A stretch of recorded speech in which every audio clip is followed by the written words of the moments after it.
Hola, ¿cómo están? Súper bienvenidas a este nuevo conversatorio. Yo tengo el gusto, bueno, primero para quienes no me conocen, soy Sandra Aramburo y tengo el gusto de estar en el día de hoy con el doctor Luis Javier Villamil. Yo voy a contarles un poquito quién es el doctor Luis Javier.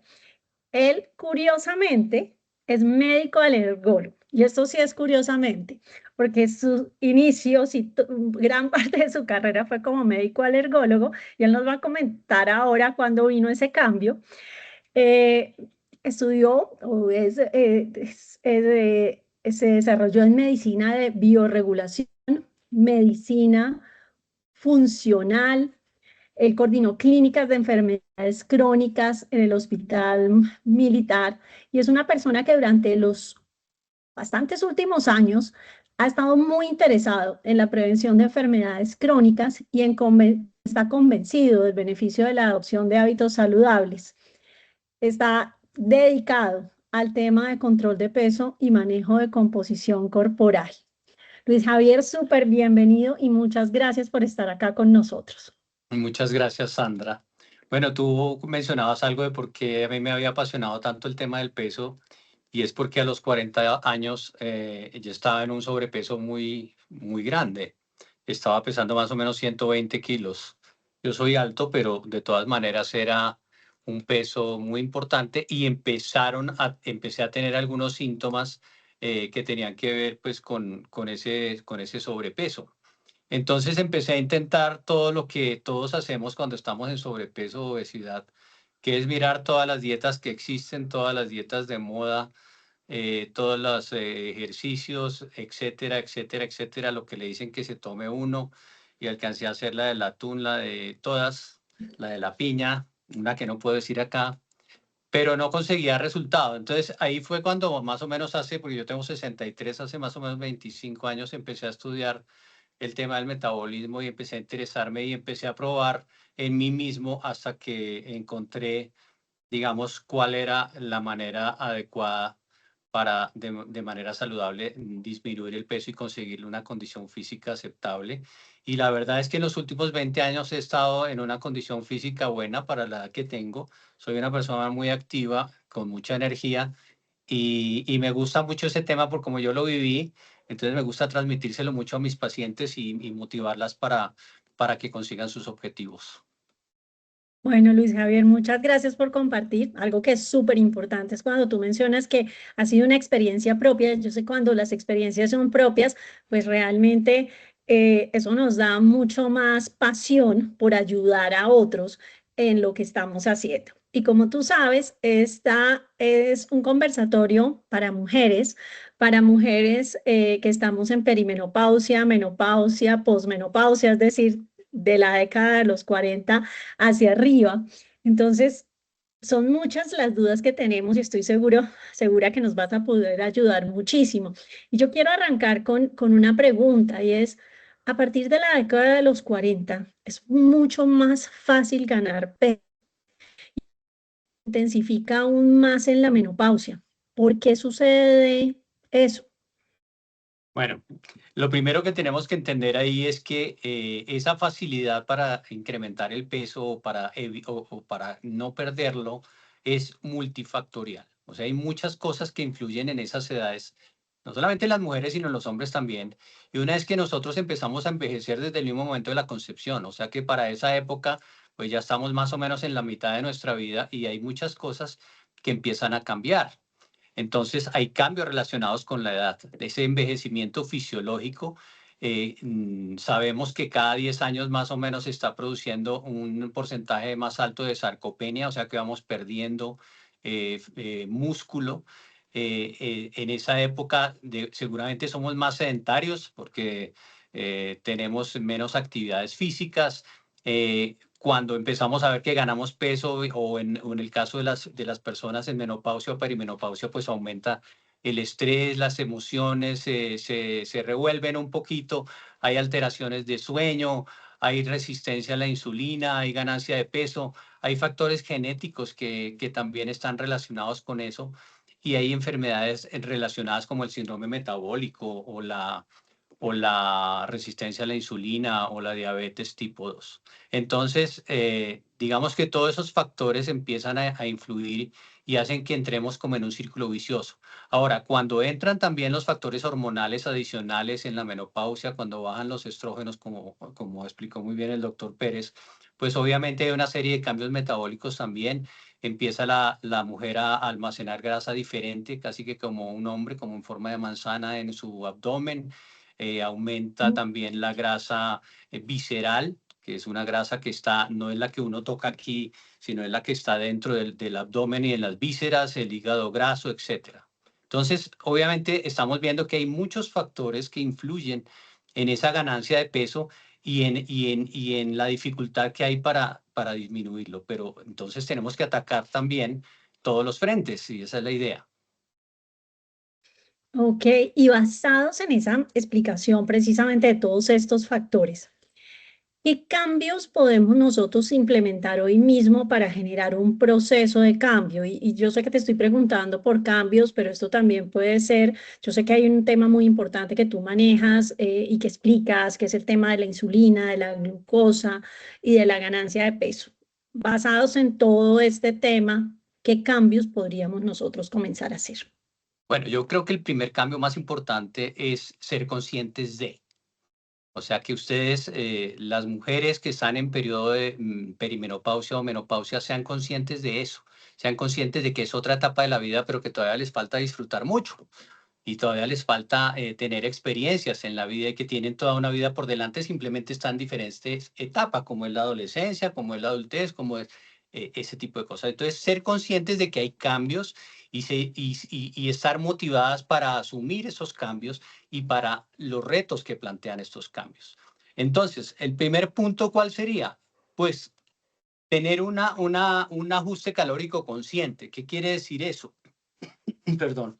Quiere decir que nosotros seamos conscientes de qué tanto estamos consumiendo y qué tan consumiendo acá en la boca y qué tanto estamos gastando. Porque a pesar de que nosotros no seamos como un banco exactamente, pues definitivamente si nosotros ingerimos más de lo que gastamos, pues acumulamos y el saldo aumenta. ¿Sí? Y lo contrario, si nosotros de pronto entramos en un pequeño déficit calórico, que no tiene que ser tanto, pero estamos haciendo actividad física, estamos manejando bien el metabolismo de la glucosa, pues vamos a poder tener resultados. La actividad física regular, pues es muy importante, como lo decía la doctora Rojas en la pasada charla, y es como tenemos que incrementar nuestro ejercicio cardiovascular, pero sobre todo en este momento el ejercicio de fuerza. ¿Por qué el ejercicio de fuerza? Porque nosotros necesitamos recuperar el músculo que ya por edad está siendo sarcopénico y además porque nosotros tenemos que proyectarnos a mediano y largo plazo en nuestro futuro como personas de la tercera edad cuando entremos allí y tener ese beneficio que tiene el músculo. El músculo es un órgano metabólico, el músculo es el órgano de la longevidad y lo que nosotros cultivemos ahorita de músculo y lo mantengamos es lo que nos va a hacer que cuando tengamos la tercera edad tengamos más equilibrio, que nos fracturemos menos, que nos caigamos menos, que tengamos huesos más fuertes, que seamos más independientes, etcétera. Entonces es muy, muy importante, no tiene, digamos, disculpa que no empecemos a estimular ese músculo para ganar fuerza y de pronto también para ganar un poquito más de fibras musculares. Ahora, acuérdense que las mitocondrias, que son unos organelos que están en las células, que son como nuestras centrales térmicas donde se produce la energía que se produce en una molécula que se llama ATP, están en el músculo en gran cantidad. El tejido cerebral y el tejido muscular son los que más mitocondrias tienen. Y entre más mitocondrias nosotros tengamos, quiere decir que consumimos más energía, así estemos durmiendo. O sea que nuestra tasa metabólica aumenta entre más cultivemos nuestro músculo. Hay otra cosa que sería el aumento del consumo de proteína. Nosotros, en la medida que vamos envejeciendo, tenemos menor capacidad de convertir esas proteínas en este caso, en músculo. Entonces, tenemos que incrementar un poquito el consumo de proteína por dos factores. El primero es que la proteína da una sensación de saciedad. Entonces, esa sensación de saciedad nos permite, como vamos a ver más adelante, que evitemos otro tipo de macronutriente que de pronto sí nos altera ese metabolismo de la glucosa. Entonces, el aumento del consumo de proteína es importante y se calcula, yo la vez pasada oí a la doctora Rojas, pero yo recomiendo un poquito más, de pronto entre 1.5 y 1.8 de proteína por kilogramo de peso, entendiendo que ese cálculo se hace sobre el peso ideal de la paciente, no sobre el peso que tenga en este momento. O sea, si la persona pesa 80 kilos, pero su objetivo es pesar 65, pues obviamente vamos a calcular ese volumen diario de proteína sobre los 65 kilos que pesa la paciente.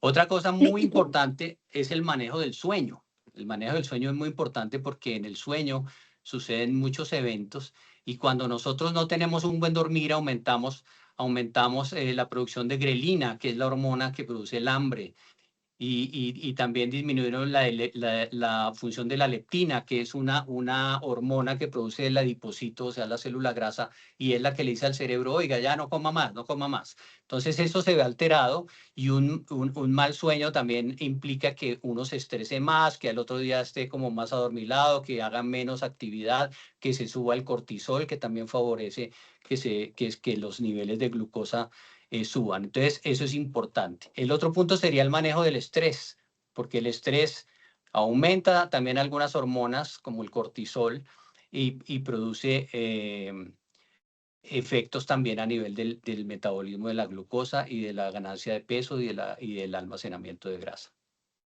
Ok, Luis Javier, con esto que estás diciendo, primero quiero invitar a las personas que nos están escuchando a que hagan sus preguntas con toda confianza y las vamos a ir resolviendo. Entonces, el chat está precisamente para preguntas.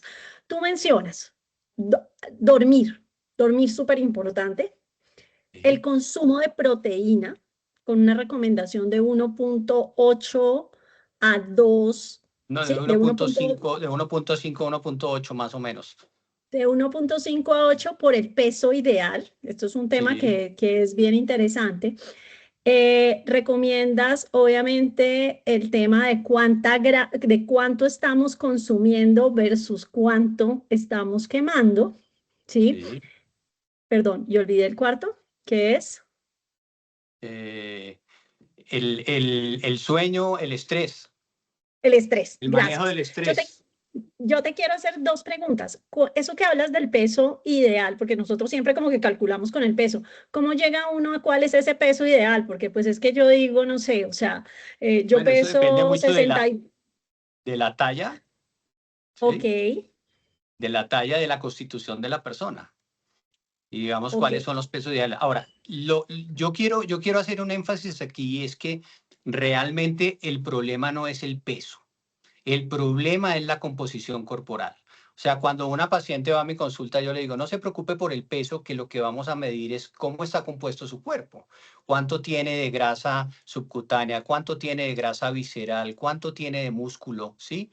Entonces, eso realmente es lo importante. A nosotros el peso debemos olvidarnos porque el peso se consigue y la forma se consigue, pues, siguiendo todas las indicaciones para conseguir los objetivos, pero digamos el peso no es lo importante desde el punto de vista de salud, que se va a ver reflejado en que la persona se vea esbelta, en que se vea linda, en que se le ve toda la ropa bonita y eso sí, pero realmente lo que no nos debe preocupar es el peso, sino la composición corporal, es decir, el porcentaje que tengamos de cada una de esos tejidos, ¿no? En este caso, por ejemplo, ok. la grasa visceral es uno de los targets más importantes en el manejo del sobrepeso y de la obesidad. Y cuando tú mencionas ese gasto calórico versus esa ingesta de alimentos, yo creo que uno digamos, de los temas por los cuales sufrimos las mujeres y comenzamos a hacer es que a medida que comenzamos a aumentar de peso, pues decimos, no, vamos a comenzar a comer menos, ¿sí? Y comenzamos a restringirnos. ¿Cuáles son las recomendaciones con relación a eso? Ya nos dijiste el tema de la proteína y eso es claro, pero está bien cuando comenzamos a limitar las cantidades de nuestra alimentación, ¿qué es lo que debemos hacer? Bueno, yo como varios colegas no estoy de acuerdo con las dietas, lo que llaman dietas, porque en las dietas hay unas restricciones muy importantes, y después de eso se estimula también más la grelina y después vienen cuando ya se desafora la persona a comer y resulta subiendo más de lo que pretendió bajar. Entonces yo no estoy de acuerdo con las dietas como tal. Yo lo que estoy de acuerdo es con un régimen de alimentación ordenado, adecuado, ¿sí? Bueno y sobre todo de consumo de alimentos reales. O sea, el problema de nosotros es que nosotros en este momento no estamos consumiendo alimentos reales, nosotros estamos consumiendo alimentos del supermercado, cosas de paquete, cosas endulzadas con el azúcar más barata que es la fructosa. Estamos consumiendo una cantidad de comida industrializada. Entonces, yo pretendo que el paciente vuelva a la comida real, que vuelva a lo que comían nuestros abuelos, cuando no encontraban ningunos paquetes de esos perfectamente decorados en el supermercado.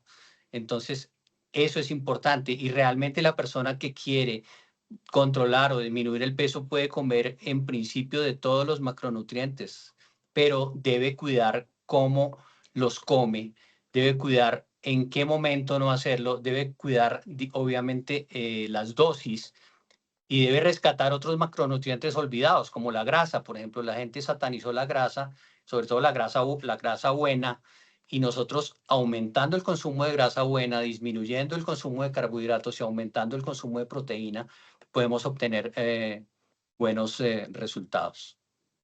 Ok, ¿cuáles serían esas grasas buenas? Y acá también para aclarar con esas cosas que tú nos estás diciendo, yo puedo consumir toda la grasa buena que quiera cuando me respondas cuáles son esas grasas buenas, que asumo que es el aguacate, la aceituna, etcétera. Sí, bueno, no todas las grasas, que por eso todo está con moderación. No es que yo vaya a desaforar y me voy a comer 4 latas de aceitunas, porque obviamente eso tiene grasa y la grasa tiene un alto contenido calórico. Pero sí puedo complementar y la grasa también da saciedad. Entonces, hay 3 cosas fundamentales, digamos, para disminuir el aporte calórico, pero no solamente el aporte calórico como tal, sino la influencia que de lo que comemos tiene en el metabolismo de la glucosa, que ahorita lo quiero explicar para que me entiendan. Entonces, ¿qué se debe incrementar? Se debe incrementar un carbohidrato que se llama fibra.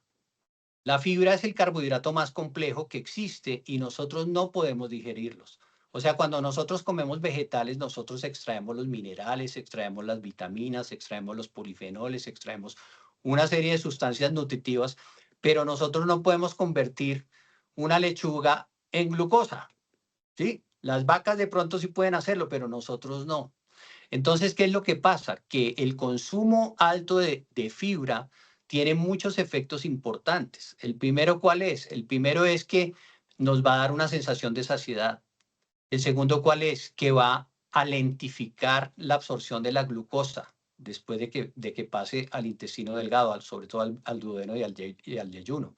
El tercero es que va a ser un prebiótico para las bacterias intestinales que nos pueden ayudar en ese objetivo que tenemos de reducir el peso y de quemar grasa. Entonces, el consumo de fibra es absolutamente importante y entendamos que la fibra es un carbohidrato complejo que no podemos nosotros digerir, pero que sí alimenta nuestras bacterias. Entonces, ese es el primero. El segundo sería el aumento del consumo de proteínas y el tercero sería incluir en nuestras dietas grasas saludables, aguacate, aceitunas, aceite de oliva extra virgen, algunas nueces, no desaforándose a comer nueces. Estoy hablando de nueces, no de maní, que el maní no es una nuez, es una leguminosa. Y entonces de esa manera podemos también equilibrar y disminuirle al aporte de carbohidratos de fácil digestibilidad y que van a alterar el metabolismo de la glucosa.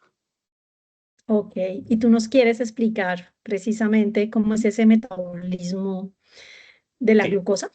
Bueno, eso es relativamente reciente cuando se empezaron a poner en el mercado los detectores permanentes de glucosa. Uno se pone un botoncito que está conectado y en el celular le salen los niveles de glucosa, entonces ahí uno sabe cuándo se dispara esa glucosa.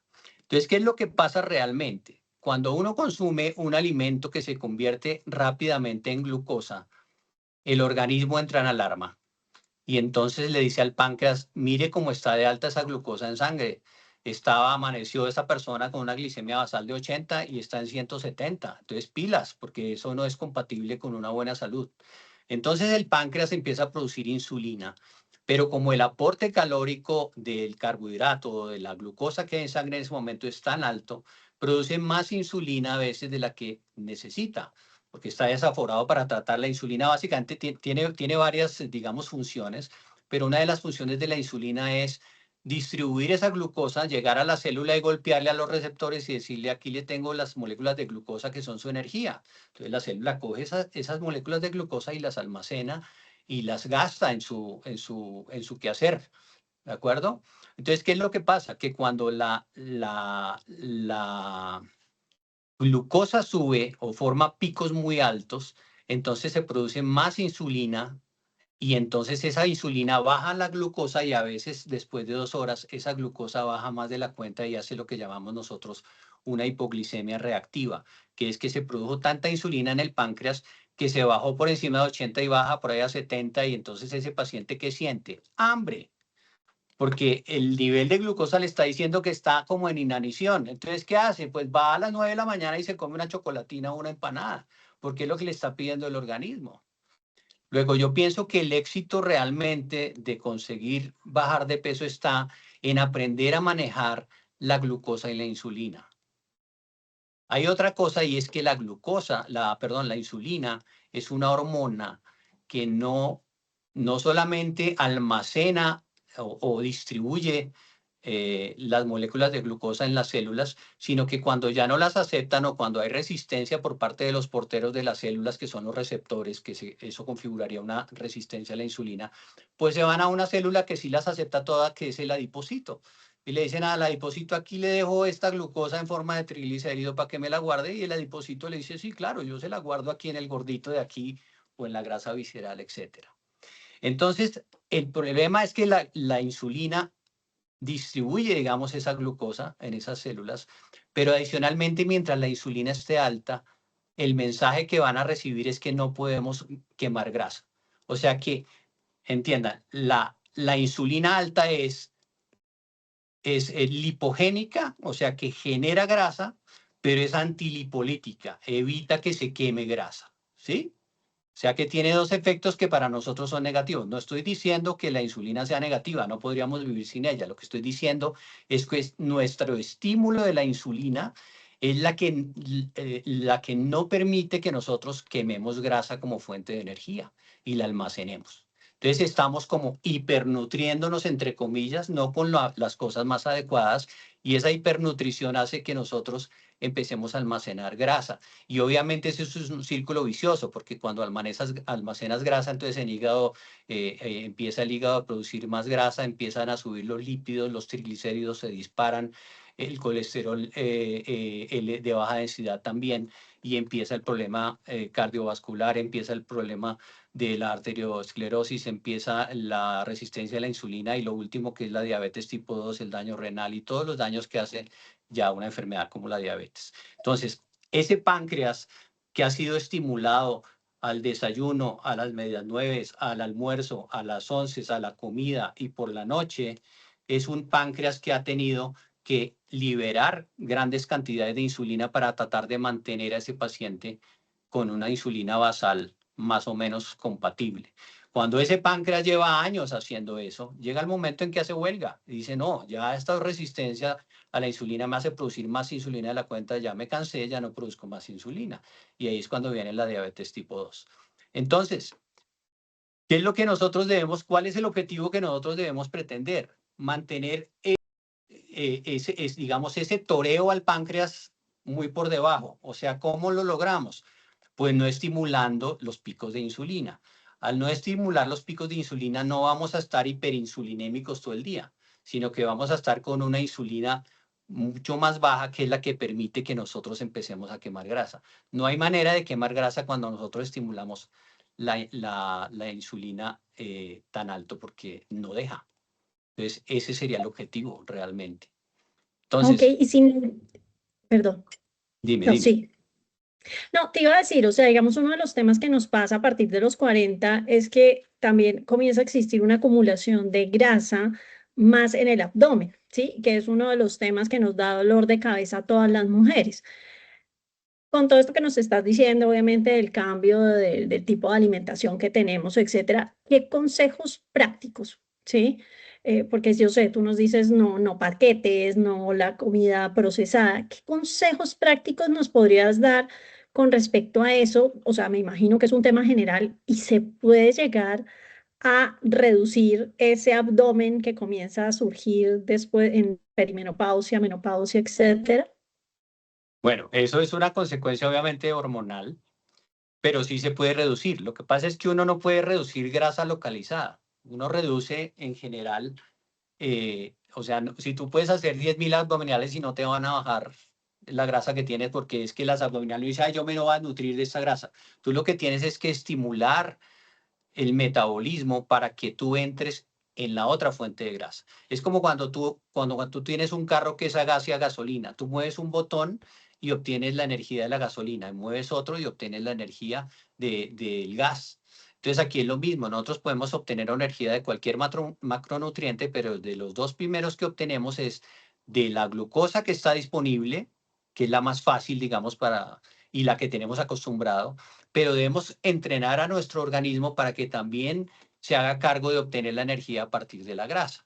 ¿Y qué ventaja tiene la energía a partir de la grasa? Eso fue una adaptación que nosotros hicimos en el periodo paleolítico cuando no teníamos que abrir la despensa y encontrar allí las galletas, sino que teníamos que salir a cazar un venado 2 o 3 días en ayuno para después llegar y comer en demasía, y la única manera que hubo de sobrevivir fue que el metabolismo hiciera que almacenáramos grasa, pero era grasa que iba a utilizar ese personaje cuando no tuviera aporte de comida.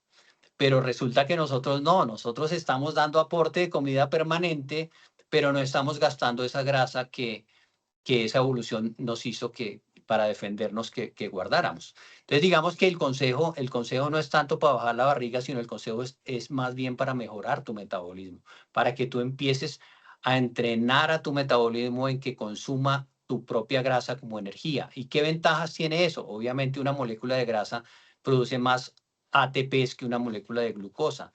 Y no solamente eso, sino que produce menos radicales libres en ese proceso, de tal manera que la energía más limpia que nosotros tenemos es la de nuestra propia grasa.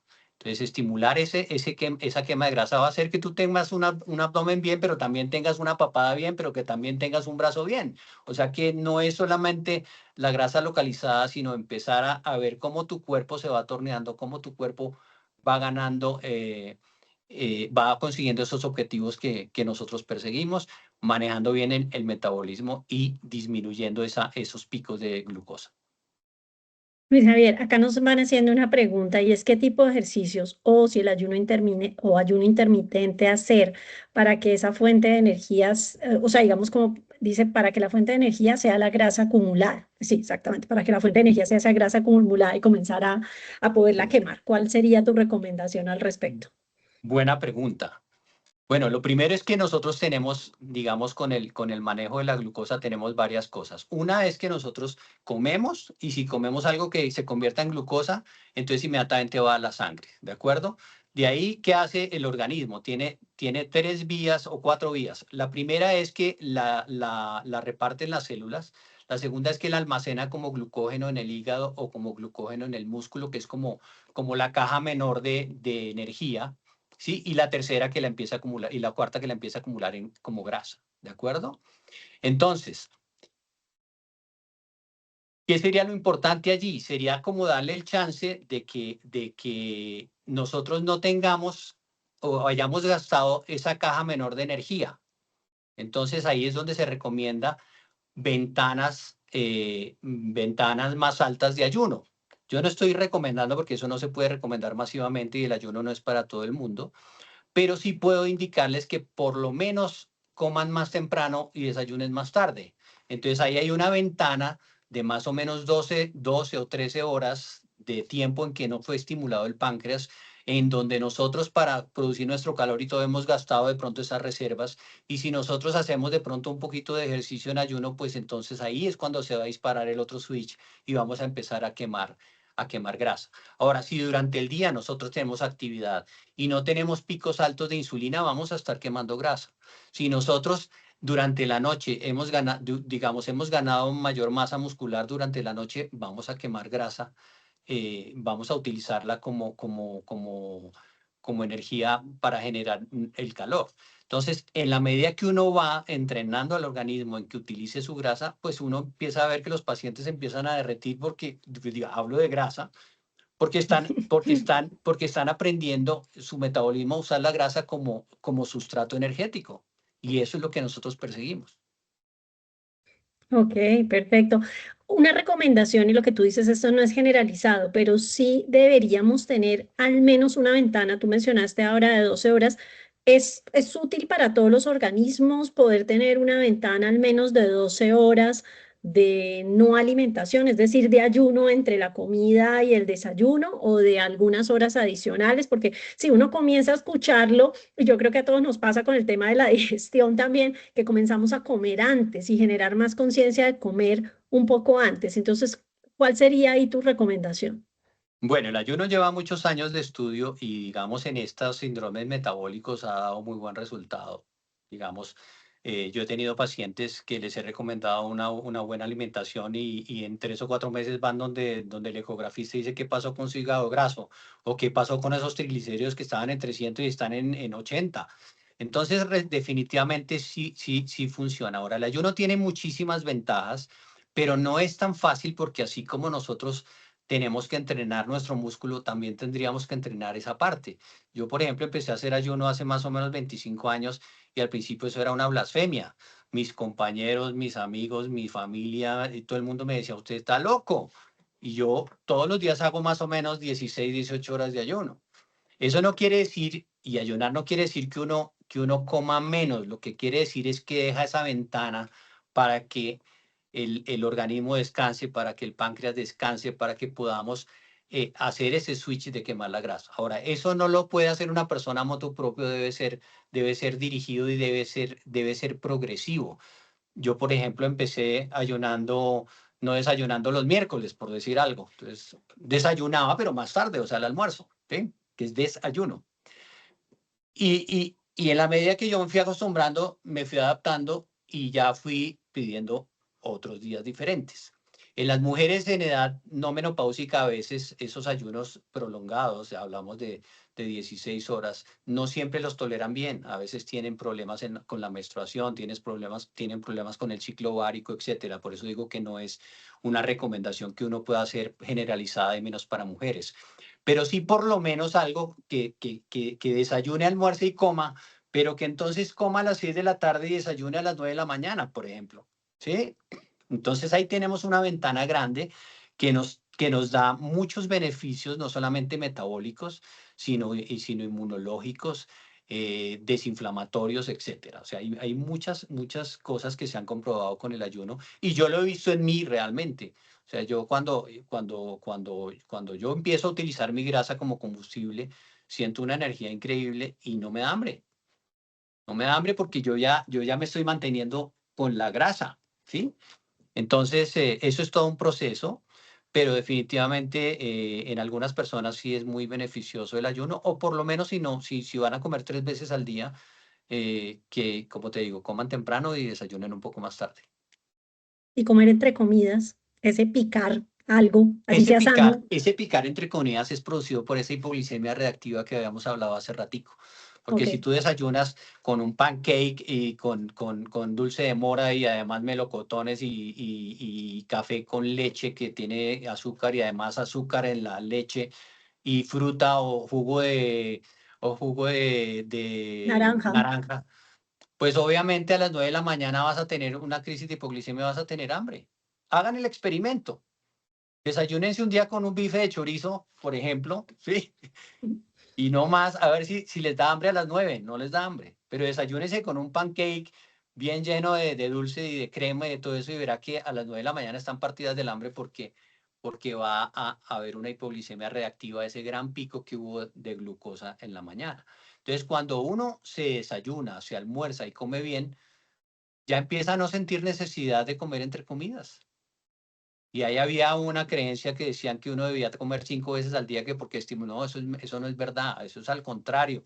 Tú vas a estimular cada rato ese páncreas para que produzca insulina y vas a almacenar cada vez más grasa.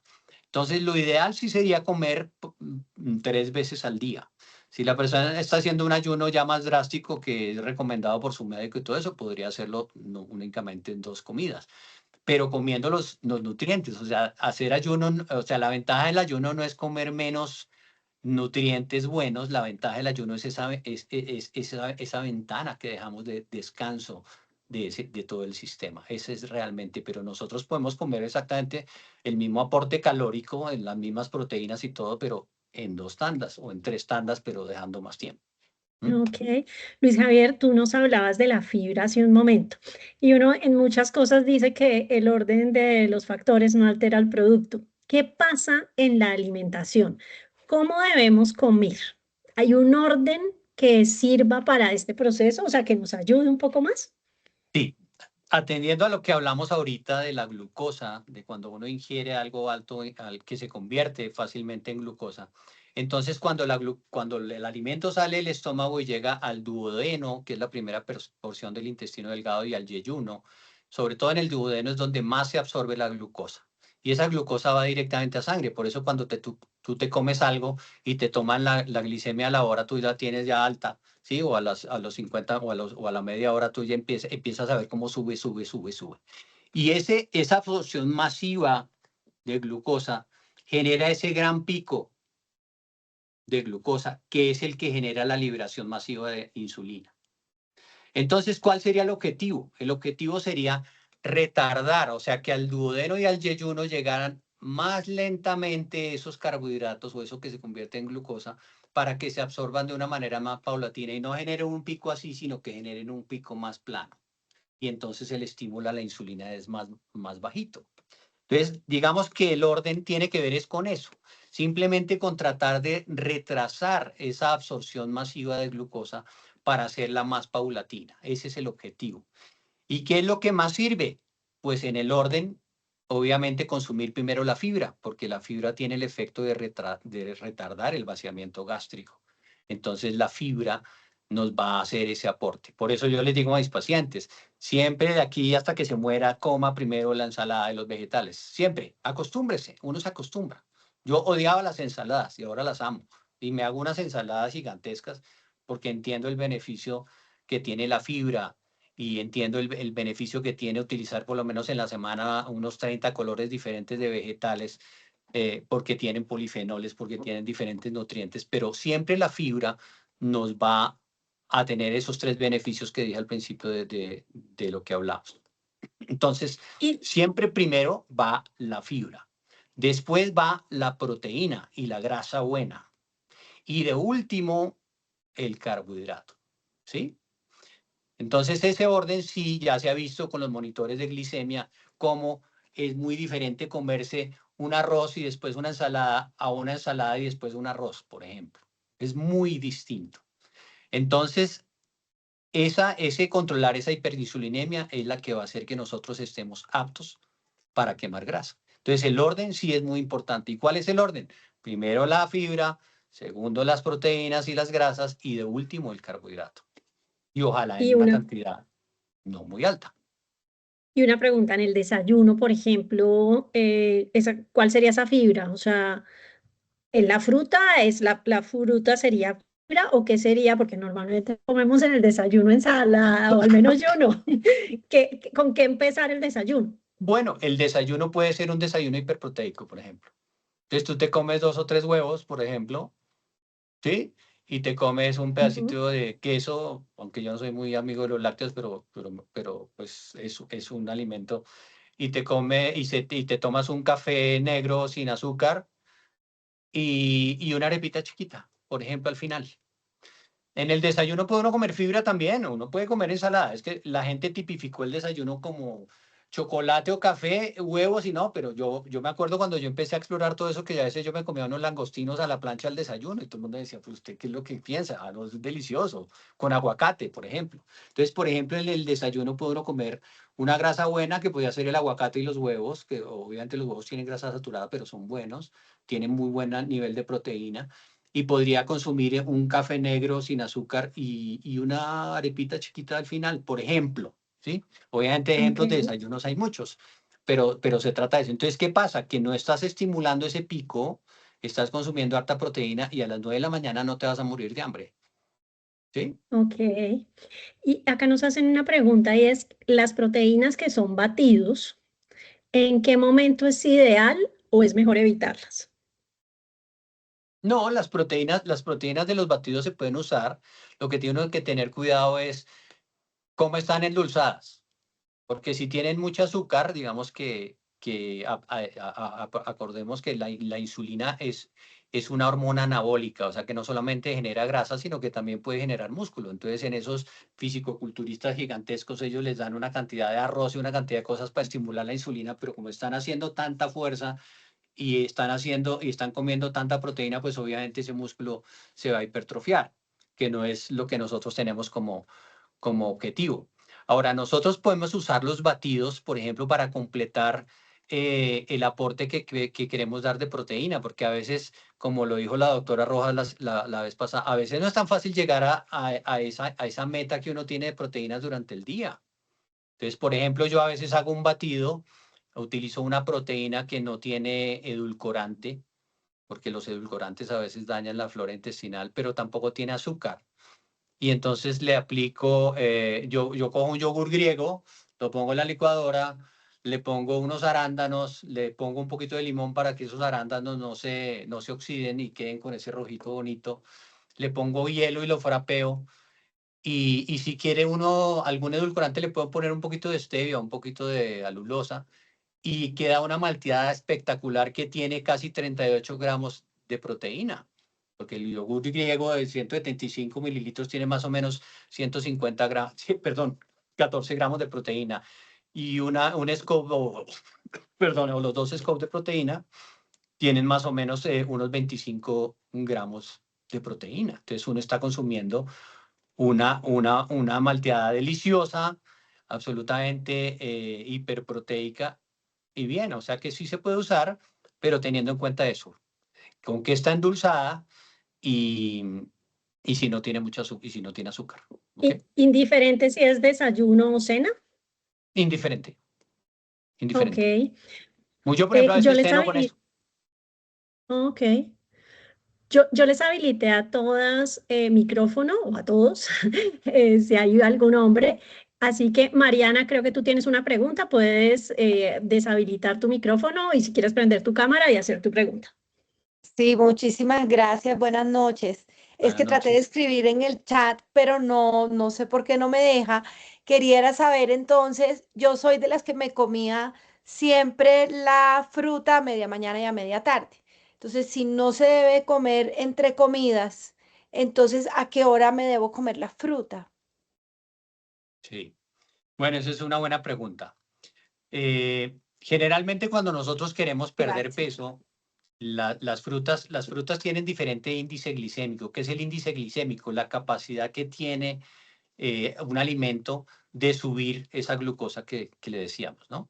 Entonces, nosotros que vivimos en el trópico y tenemos frutas disponibles los 365 días del año, papaya, mango, piña, todas esas cosas, naranja, etcétera, pues nosotros tenemos mucho acceso a la fruta, pero si ustedes se van hoy en día, pues obviamente por las exportaciones, pero si ustedes se fueran a la zona templada del planeta, pues allá tienen frutas únicamente en septiembre y octubre en el hemisferio norte y en el hemisferio sur en abril y mayo, porque es cuando las manzanas se dan, cuando las ciruelas se dan, etcétera. Entonces, la fruta tiene muchos componentes buenos, pero las frutas tropicales tienen muchísima azúcar, ¿sí? Entonces yo, por ejemplo, lo que recomiendo a mis pacientes cuando van a empezar y cuando quieren lograr un buen peso es que consuman frutos rojos. Entonces arándanos, fresas, moras, frambuesas, porque son los que menos estimulan esa liberación de digamos, de azúcar ¿Glucosa? en sangre, de glicemia.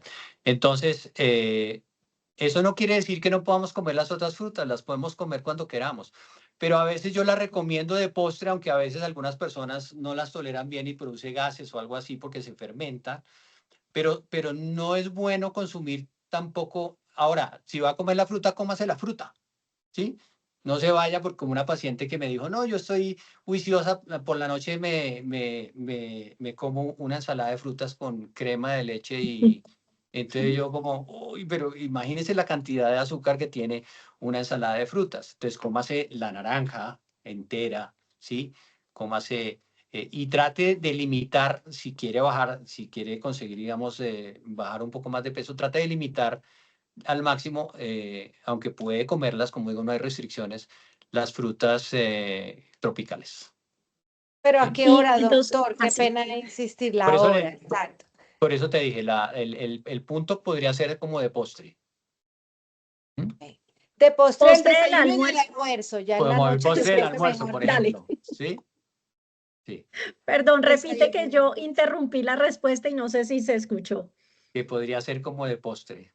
O a Y veces yo, por ejemplo, en la ensalada le pongo un poquito de fruta, un poquitico de fruta, por ejemplo, le pongo una ciruelita picada que le da, ¿sí? O le pongo de pronto un poquito de yacón que le da una crocancia a la ensalada muy rica y tiene un prebiótico muy bueno que se llama inulina, no insulina, sino inulina, que es muy buen prebiótico.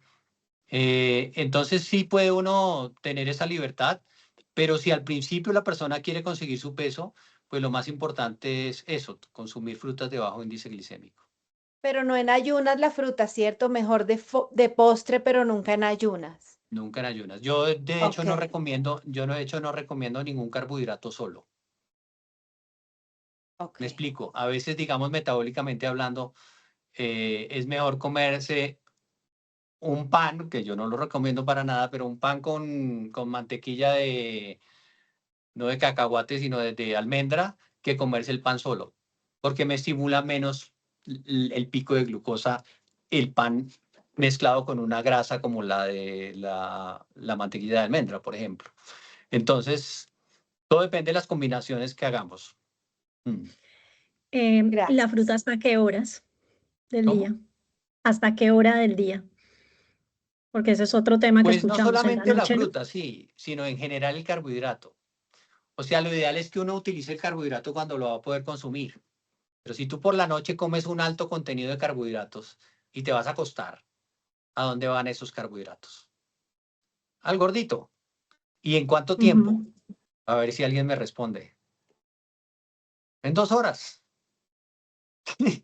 En 2 horas ya está en la good year, ¿sí? Entonces, por eso les Ok. digo yo, de la manera como nosotros manejemos los picos de glucosa y de insulina, vamos a evitar que a las 2 horas esté allí, ¿sí? Y ahorita les puedo ampliar un poquito cuáles serían esas formas de hacerlo. Luis Javier, yo sé que ya nos queda poco tiempo, nos quedan realmente 5 minutos, pero seguramente te va a robar unos minutos más, porque quiero que lleguemos a un tema que es muy importante. Seguramente esto nos va a dar para otra charla después, pero Navidad. En Navidad comemos mucho más, ¿sí? O sea, hay cosas que no podemos evitar comernos, pues seguramente podremos evitar comernos los 5 buñuelos, pero nos comeremos un buñuelo. Bueno, trataremos de no, pero se peca. ¿Qué pasa? ¿Cuáles son esos tips que nos puedes dar para Navidad, por favor? Bueno, hay tips que podrían ser prebuñuelo y uno que podría ser postbuñuelo, o precóctel y postcóctel, o premiloja y posmiloja. Entonces, el primero es utilizar las estrategias que tenemos para lentificar ese vaciamiento gástrico. Entonces, ¿cuáles son las estrategias? La primera, la ensalada primero o la fibra. No necesariamente ensalada, uno puede comer fibra. Ya hay veces que consigue uno fibras, entonces se toma una cucharadita de fibra. Hay varias marcas de fibra que hacen que se lentifique esa absorción de ese carbohidrato que vamos a comer. El segundo es el vinagre de manzana. El vinagre de manzana realmente lo que hace es eso, lentificar el vaciamiento gástrico, así es como funciona, ¿sí? Eso lo lentifica, entonces si uno está sellado una botellita y lo disuelve en agua, una cucharadita, ojo con los dientes porque se puede dañar los dientes, entonces como tragarlo rápido y hacer un buchecito, y ese vinagre de manzana también puede retrasar ese vaciamiento gástrico y per se ese pico de glucosa. Esas serían las estrategias pre. Resulta que no, que se me olvidó el vinagre, que no comí ensalada, pero me comí un poco el carbohidrato. Entonces, como ese se absorbe rápido, 15, 20, 30 minutos, entonces voy y hago un poco de ejercicio, camino, le digo a mi acompañante, caminamos unas vueltas aquí a la cuadra. O si estoy tomando un cóctel, venga, echamos un merengue a ver y bailamos. Entonces estoy consumiendo esa glucosa que en ese momento está en sangre y la estoy usando para mi aporte energético de ese ejercicio postprandial, o sea, después de comer. Y si Entonces, estoy esas en la serán las novena y no me estrategias. puedo mover ni bailar. Resulta que estoy en la novena, no hay ensalada. Se me quedó el vinagre, manzana, porque pues no lo llevaba. Es novena y no voy a bailar villancico, ¿sí? Y tampoco me puedo salir. ¿Qué hago? Hay un movimiento que de pronto, que hay un músculo que se llama el sóleo, que queda detrás de los gemelos en las pantorrillas y que es un músculo que consume mucha glucosa. Entonces lo que puede uno hacer de pronto es como subir teniendo los pies en el piso, empezar a subir los talones para generar ese movimiento que puede en algún momento gastar un poquito de la glucosa que uno ha comido. O Pero sea, los digamos lo pies que yo así. sí, como así. Este es el talón. Entonces, como ese movimiento, o en la oficina, o en lo que sea, ese movimiento, ese es un músculo que consume una buena cantidad de glucosa, entonces ese podría ser otro tip. Y la otra sería el de los almidones resistentes, que es cuando nosotros no consumimos. Bueno, la otra es, obviamente, están limitadas todas las azúcares simples en la medida que uno pueda. Ahora, eso no quiere decir que el día que uno se quiera comer un helado no se lo coma, por eso digo, lo que quiero decir es que en la mayoría de los casos también aprender a decir no o aprender a controlarse un poco de cómo uno entiende que esos picos de glucosa le van a generar más ansiedad de comer carbohidrato, ¿sí? En la medida que uno coma menos carbohidrato, menos ganas va a tener, porque también la microbiota, que hoy no alcanzamos a hablar, eso toca en otra sesión, se altera y muchas veces nosotros tenemos microbiota adicta a los azúcares y entonces no es culpa de nosotros que tengamos antojos, es culpa de esas bacterias que están allá disreguladas y que empiezan a soltar una serie de sustancias y le piden a uno que sea azúcar, que coma azúcar, que coma azúcar. Cuando uno empieza a controlar esa flora, a comer más fibra y a equilibrar ese ecosistema tan complejo que hay allí, pues obviamente uno va a tener menos antojos de dulce.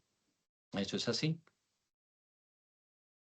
Ok, bueno. Y acá hay una pregunta, y yo sé que tú dijiste algo que me sorprendió, que por qué el maní no. Tú mencionaste que el maní era una leguminosa. Sí, el maní es como el frijol. O como la lenteja, es una leguminosa, no es un fruto seco. Los frutos secos son los nueces, las almendras, esos son los frutos, las avellanas, ese tipo son los frutos secos.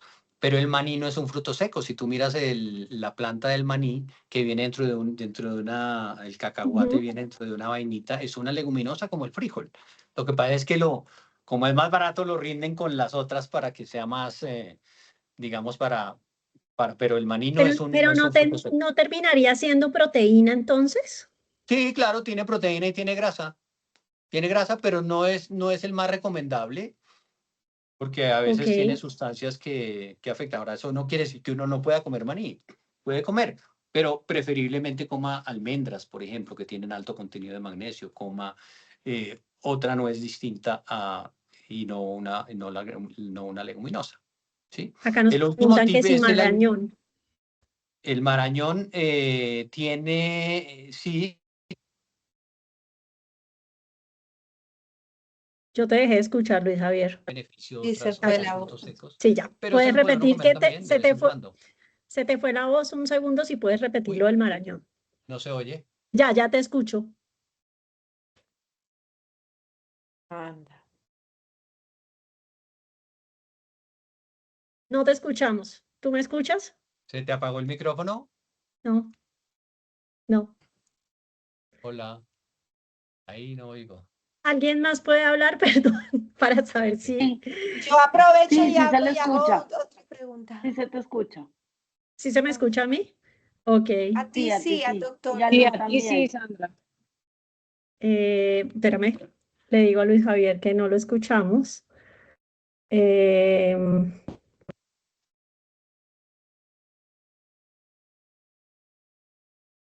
algo debiste mover. ¿Tus audífonos están guardados? Ya. Ya, Sí, listo, ya. perfecto. Ya.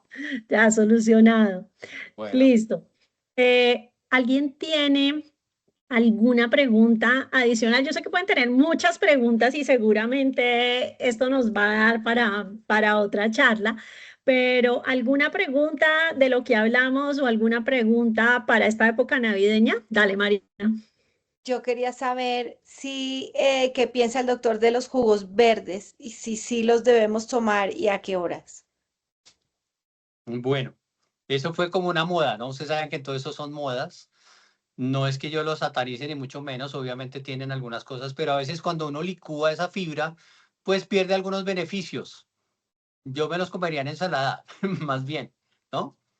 Em, Obviamente lo pueden hacer, por eso le digo, digamos, no hay ningún tipo de restricción, pero digamos que no tienen ese poder mágico que la gente les da siempre y a veces con las aspas pues va dañando uno un poquito esa fibra que tienen esos zumos verdes.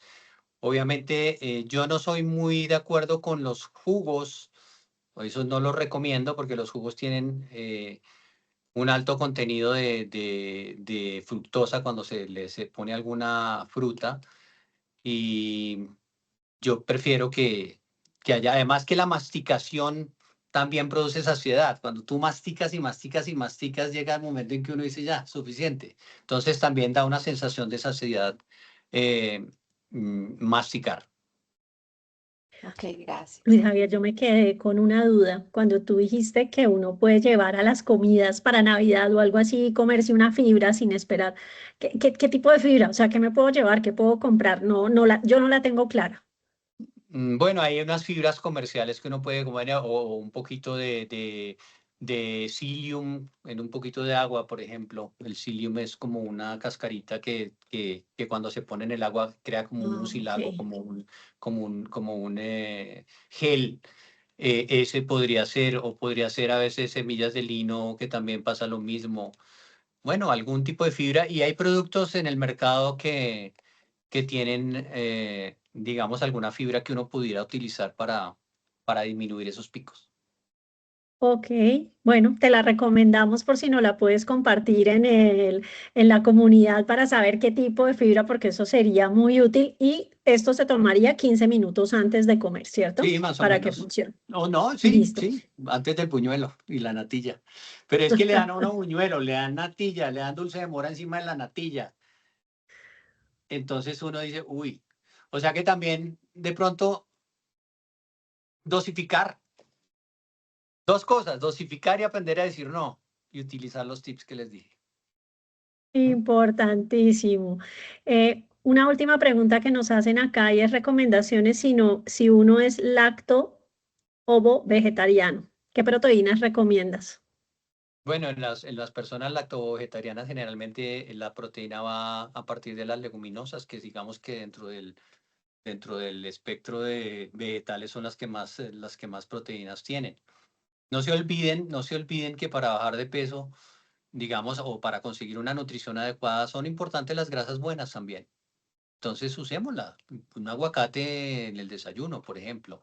Pero eso no son proteínas, digamos la proteína, no sé mucho de eso porque pues yo no tengo mucho conocimiento del tema del lacto vegetariano, pero entiendo que lo que más proteína tiene son las leguminosas, el frijol, la lenteja, el garbanzo, ese tipo de cosas. Ahora, las leguminosas tienen mucho contenido de almidón también, y el almidón, a pesar de que es un carbohidrato complejo, termina también convirtiéndose en glucosa. Entonces, todas las cosas que tienen almidón, yo puedo convertirlas en almidón resistente. ¿Y cómo consigo eso? Refrigerando 24 horas ese tipo de alimentos que tienen almidón. ¿Para qué? Para que al otro día al consumirlas, que yo las caliento de todas maneras, no en demasía para no revertir el proceso químico que se produce ahí. ¿Qué pasa cuando yo enfrío un almidón? Que se produce una sustancia que se llama almidón resistente y es una fibra que nosotros no podemos digerir. Entonces, no solamente no nos va a dar el aporte calórico, sino que va a servir, como no la podemos digerir, va a servir como prebiótico para nuestras bacterias intestinales. Entonces, eso lo podemos hacer con la papa, con el arroz, con las leguminosas, con el frijol, la lenteja, el garbanzo, etcétera, que nosotros los cocinemos bien rico, los metemos a la lavadora 24 horas y al otro día los consumimos, obviamente calentados, pero no en demasía. Entonces, ese me aporta casi que como 40% menos de la glucosa que se convertiría ese almidón si no fuera a ese proceso. ¿Mm? Bueno, pues Luis Javier, muchísimas gracias por Con toda mucho esta gusto. información. Nos vamos con un conocimiento nuevo, importante para generar cambios de hábitos con conciencia. y adicionalmente con muchos tips para esta época navideña, donde creo que el más importante es aprender a decir no y balancear lo que Sí, podamos hacer. Entonces, y tener aquí el objetivo, muchísimas ¿no? gracias. Bueno, con mucho Claro que gusto. sí. Bueno, y muchas gracias a todas las personas que se unieron. Les aviso tan pronto esta presentación o este conversatorio en el canal de YouTube. Muchas gracias nuevamente, Muchas Luis Javier. gracias. Feliz noche para todos. Feliz Buenas noche. noches. Gracias. Muchísimas gracias. Hasta luego. Gracias. Gracias. Chao, Gracias, chao. gracias. Muy Buena bueno. noche. Buenas noches.